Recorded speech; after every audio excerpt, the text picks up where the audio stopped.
Konsistensi kualitas produk obat sangat penting untuk menjamin kegiatan terapeutik yang diharapkan dan mencapai kualitas yang konsisten untuk suatu produk obat. Pengujian stabilitas obat adalah langkah kunci dalam pengembangan dan produksi obat, dan persyaratan pengujian ini dapat berbeda antara negara-negara lain. Yang pertama pada negara Brasil, di mana di negara Brazil yaitu Badan Pengatur Kesehatan Brasil atau Anvisa ini yaitu mengadopsi posisi yang menstabilkan produk herbalnya tergantung pada faktor lingkungan, suhu, kelembapan dan cahaya serta parameter terkait produk, sifat fisik dan kimia, zat aktif dan eksipien, bentuk farmasi, komposisi produk, pembuatan dan sifat bahan kemasan, di mana stabilitasnya harus bersifat dipercepat dan dilakukan jangka panjang untuk menetapkan umur simpan dan kondisi penyimpanan yang sesuai. Anvisa sendiri menyediakan parameter pengujian stabilitas bentuk farmasi untuk psikoterapi sebagai berikut, yaitu seperti pil dan tablet, di mana dengan deskripsi disintegrasi, pembubaran, kekerasan, kadar air, kerapuhan, keseragaman unit, dosis, berat rata-rata, dan kandungan komponen aktif. Sedangkan pada kapsul dengan deskripsi disintegrasi, pembubaran, kadar air, keseragaman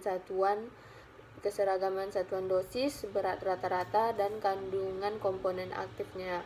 Pada supositoria intravaginal seperti deskripsinya, disintegrasi, pembubaran, pH, suhu pelunakan, keseragaman satuan dosis, berat rata-rata, dan kandungan komponen aktif.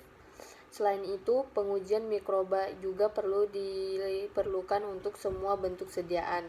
Negara yang kedua yaitu Tiongkok, di mana pemerintah Cina dia ini membutuhkan pengujian stabilitas yang dipercepat dan jangka panjang untuk memberikan umur simpan produk dan kondisi penyimpanan obat yang tepat.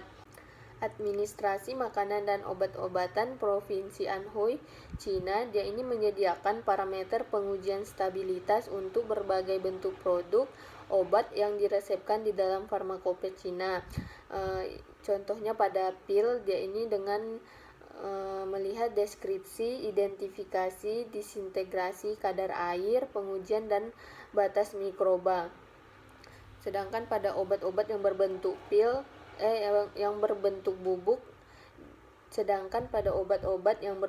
bubuk, dengan melihat deskripsi, identifikasi, keseragaman penampilan, kadar air, ukuran partikel, pengujian dan untuk bubuk dan juga pada bubuk steril yang digunakan untuk mengobati luka atau luka bakar secara topikal atau untuk penggunaan eksternal dan batas mikroba.